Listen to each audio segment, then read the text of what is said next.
Hello everyone.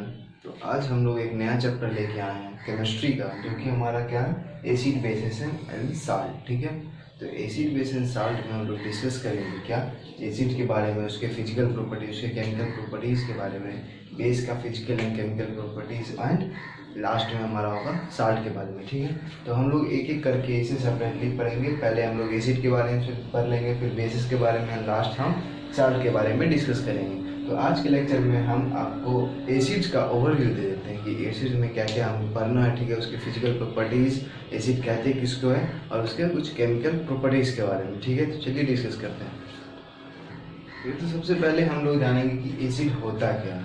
Acid होता क्या है, जैसा कि हम लोग नाइन्थ में पढ़ते आ रहे हैं एसिड बेस एंड साल्ट के बारे में। ठीक है, तो इस चैप्टर में हम लोग कुछ डिटेल में पढ़ेंगे एसिड बेस के बारे में। ठीक है, तो एसिड सबसे पहले होता क्या है, देखिए एसिड को अगर हम कोई कहे कि एक लाइन में डिफाइन करें तो एसिड को हम कैसे डिफाइन कर रहे हैं। तो देखिए एसिड के एक सब्सटेंस है। ठीक है, सब्सटेंस,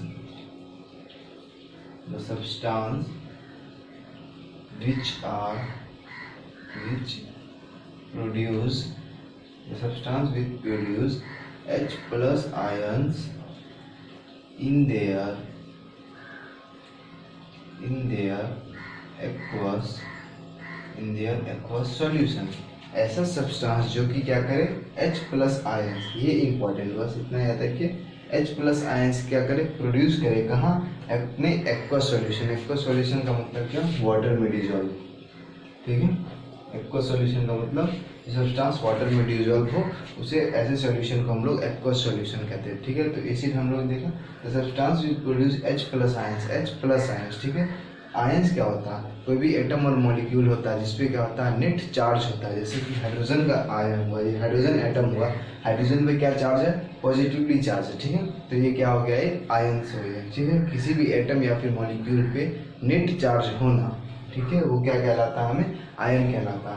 तो हो गया H प्लस आयंस। एसिड क्या देगा, H प्लस आयंस देगा, कहाँ, वाटर में देगा H प्लस आयंस। तो ऐसे सब्सटेंस को हम लोग क्या कहेंगे, एसिड्स कहेंगे। ठीक है, तो एसिड ये हो गया। अब हम कैसे करेंगे, देखिए जैसे कि मान लीजिए कोई एसिड लेते हैं, मान लीजिए HCl एज एग्जाम्पल, HCl। ठीक है, HCl को अगर हम वाटर में डिजॉल्व करें, HCl को कहाँ वाटर में डिजॉल्व करें, एक्वस का मतलब वाटर। ठीक है, सोल्यूशन बनाए, तो HCl को अगर हम वाटर में डिजॉल्व करें तो हमारा क्या प्रोड्यूस होना चाहिए, H प्लस आयंस। क्यों, क्योंकि HCl हम जानते हैं क्या होता है, एसिड होता है। अगर हम ये भी नहीं पता, ठीक है, मान लीजिए अगर HCl हमें नहीं पता HCl क्या है, एसिड है या बेस है, उसको हम वाटर में क्या किए, डिजॉल्व किए, तो हमें ये मिलेगा। देखिए H plus ions plus Cl minus, H plus and Cl minus मिलेगा। तो ये H प्लस यहाँ प्रोड्यूस हुआ। H प्लस क्यों प्रोड्यूस हुआ, इससे हम ये पता कर सकते हैं कि HCl क्या था, एसिड था। क्यों, एसिड था तभी तो H प्लस आयंस रिलीज हुआ। ठीक है, तो इससे हम ये पता कर सकते हैं क्या हुआ, H प्लस आयंस प्रोड्यूस हुआ, मतलब HCl क्या है, एसिड है। ये हो गया आइडेंटिफिकेशन हमारा एसिड का, हम लोग ऐसे पता कर सकते हैं। अब हम लोग एसिड का फिजिकल प्रॉपर्टीज के बारे में डिस्कस करते हैं। तो अब हम लोग डिस्कस करते हैं कि एसिड का जो है वो फिजिकल प्रॉपर्टी क्या क्या हो सकता है। ठीक है, एसिड का फिजिकल प्रॉपर्टी क्या हो सकता है। तो देखिए एसिड जो है, सबसे पहला बात, एसिड क्या होता है, सावर इन टेस्ट होता है, जो कि हम लोग पहले से पढ़ते आ रहे हैं 9th में 8th में। ठीक है, एसिड क्या होता है, सावर इन टेस्ट, सावर मतलब खट्टा। तो फर्स्ट फिजिकल प्रॉपर्टी इसका क्या हो गया, सावर इन टेस्ट, सार इन टेस्ट। ठीक है, फर्स्ट फिजिकल प्रॉपर्टी क्या हो गया, एसिड क्या होता है, सार होता है टेस्ट में। अब हमारा सेकेंड आता है, सेकेंड फिजिकल प्रॉपर्टीज क्या हम लिख सकते हैं, सेकेंड फिजिकल प्रॉपर्टीज ये लिख सकते हैं कि it turns blue litmus. Litmus पर तो आप लोग जानते होंगे, 9th क्लास में आप लोगों ने पढ़ा रखा, turn blue litmus to red. Acid क्या करेगा, ब्लू लिटमस पेपर को किस में चेंज कर देगा, रेड में चेंज कर देगा। तो हम लोग पता कर लेंगे कि अगर मान लीजिए, अगर इसका आइडेंटिफिकेशन भी ऐसे कर सकते हैं, हम लोग आगे डिस्कस करेंगे इंडिकेटर्स में। ठीक है, तो एसिड क्या करेगा, ब्लू लिटमस को किस में चेंज कर देगा, रेड में चेंज कर देगा। अब तीसरा हमारा आता है, जबकि हम जानते हैं कि एसिड क्या प्रोड्यूस करता है, H प्लस आयंस प्रोड्यूस करता है। मतलब H प्लस आयंस क्या होता है, इलेक्ट्रिसिटी को कंडक्ट कर सकता है कोई भी आयंस। ठीक है, तो यहाँ पे थर्ड इसका फिजिकल प्रॉपर्टीज होगा, acid conduct electricity in aqueous solution.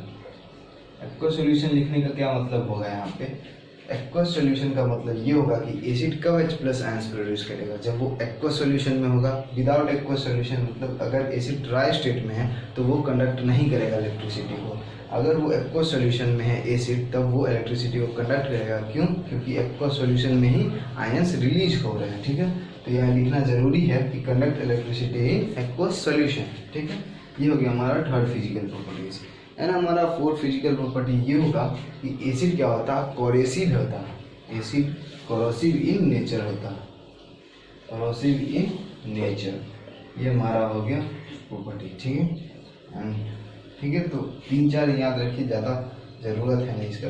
तो ये क्या होता है, एसिड क्या होता है, कोरोसिव इन नेचर होता है, कोरोसिव इन नेचर होता है। ठीक है, तो ये हो गया हमारा कुछ एसिड का फिजिकल प्रॉपर्टीज़ के बारे में। ठीक है, तो अब हम लोग जानेंगे इसके केमिकल प्रॉपर्टीज़ क्या क्या होते हैं एसिड के। ठीक है, तो चलिए वो डिस्कस करते हैं। तो अब बात करेंगे इसकी केमिकल प्रॉपर्टीज़ के बारे में एसिड के। तो सबसे पहला इसका केमिकल प्रॉपर्टीज होगा, अगर किसी भी एसिड को अगर हम बेस से रिएक्ट करवाएं, ठीक है, किसी भी एसिड को अगर हम बेस से रिएक्ट करवाएं तो हमें साल्ट एंड हाइड्रोजन गैस निकलेगा। ठीक है, साल्ट एंड हाइड्रोजन नहीं, वाटर निकलेगा। ठीक है, तो मैं आपको यहाँ करके दिखा देता हूँ। पहला केमिकल प्रॉपर्टीज ये होगा, एसिड अगर हम बेस से रिएक्ट करवाएं, एसिड का अगर बेस से रिएक्शन होगा तो क्या प्रोड्यूस होगा, हमारा प्रोड्यूस होगा salt plus water, salt plus water produce होगा। अब इसका एग्जांपल देके मैं आपको समझा देता हूँ। तो भी एसिड लीजिए, जैसे कि HCl एक एसिड, हाइड्रोक्लोरिक एसिड। एक बेस लेते हैं हम लोग NaOH, सोडियम हाइड्रोक्साइड। ठीक है, NaOH एकदम फेमस एग्जांपल है एंड एकदम सिंपल। देखिए एक एसिड मैंने लिया, एक हमने बेस लिया। अब देखिएगा इसमें साल्ट एंड वाटर प्रोड्यूस कैसे होगा, रिएक्ट आफ्टर रिएक्शन।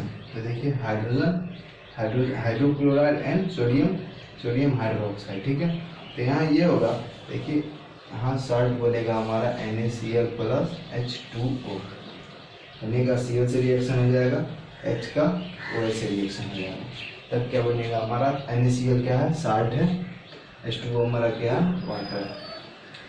ठीक है, ये हो गया हमारा फर्स्ट केमिकल प्रॉपर्टीज किसका, एसिड का। ठीक है, एसिड का पहला केमिकल प्रॉपर्टीज। एक और एग्जांपल से अगर आप समझना चाहें तो एक और एग्जांपल देखिए, कोई एसिड ले लेते हैं, कोई एसिड क्या लेते हैं, नाइट्रिक एसिड HNO3 प्लस एक बेस ले लेते हैं पोटेशियम हाइड्रोक्साइड, सोडियम हाइड्रोक्साइड था, ये पोटेशियम हाइड्रोक्साइड। इस दोनों का रिएक्शन करवाएंगे तो भी क्या मिलेगा हमें, साल्ट एंड वाटर। साल्ट क्या हो जाएगा हमारा, साल्ट हो जाएगा KNO3 plus H2O। Potassium nitrate हमारा क्या होता है, साल्ट होता है, एंड H2O हमारा क्या होगा, वाटर होगा। तो ये हो गया हमारा फर्स्ट केमिकल प्रॉपर्टीज किसका, एसिड का। चलिए इसका सेकेंड केमिकल प्रॉपर्टीज देखते हैं। हमारा सेकेंड फिजिकल केमिकल प्रॉपर्टीज है एसिड का, अगर किसी भी एसिड को हम लोग मेटल से रिएक्ट करवाएं, ठीक है, किसी भी मेटल से रिएक्ट करवाएं तो हमारा मिलेगा साल्ट और हाइड्रोजन गैस। ये तीर का निशान ऊपर की तरफ मतलब क्या, हाइड्रोजन क्या होगा, हाइड्रोजन गैस इवॉल्व होगा। ठीक है, उसका ये सिंबल होता है, ऊपर की तरफ तीर एरो कर दीजिए। ठीक है, तो एसिड का मेटल से रिएक्शन करने के बाद क्या मिलेगा हमें, salt and hydrogen gas evolve होगा। तो इसका एग्जाम्पल समझते हैं। एसिड जैसे हम लोग HCl ले लेते हैं, HCl एक मेटल को भी लेते हैं Zn, जिंक। ठीक है, ये हो गया, इस दोनों का रिएक्शन क्या होगा, हमें मिल जाएगा salt ZnCl plus H2 gas क्या हो जाएगा, इवॉल्व हो जाएगा। ठीक है, ये हो गया हमारा HCl का। अगर हम किसी भी मेटल के साथ रिएक्ट करवाएं, Zn क्या मिलेगा हमें, साल्ट एंड हाइड्रोजन गैस मिलेगा, इवॉल्व हो जाएगा हाइड्रोजन गैस। ठीक है, आगे हम लोग इसी चैप्टर में डिस्कस करेंगे कि हाइड्रोजन गैस निकलेगा वो हम लोग कैसे पता कर सकते हैं। ठीक है, इसके 2-3 टेस्ट है वो हम लोग डिस्कस करेंगे। ठीक है, तो अभी ये देखिए एसिड का मेटल से रिएक्शन करने के बाद क्या मिलेगा हमें, salt and hydrogen gas evolve हो, ये हो गया। ठीक है, एक और एग्जाम्पल समझिए, नाइट्रिक एसिड ले लेते हैं, HNO3 प्लस Zn, क्या मिल जाएगा, Zn, एक मिनट,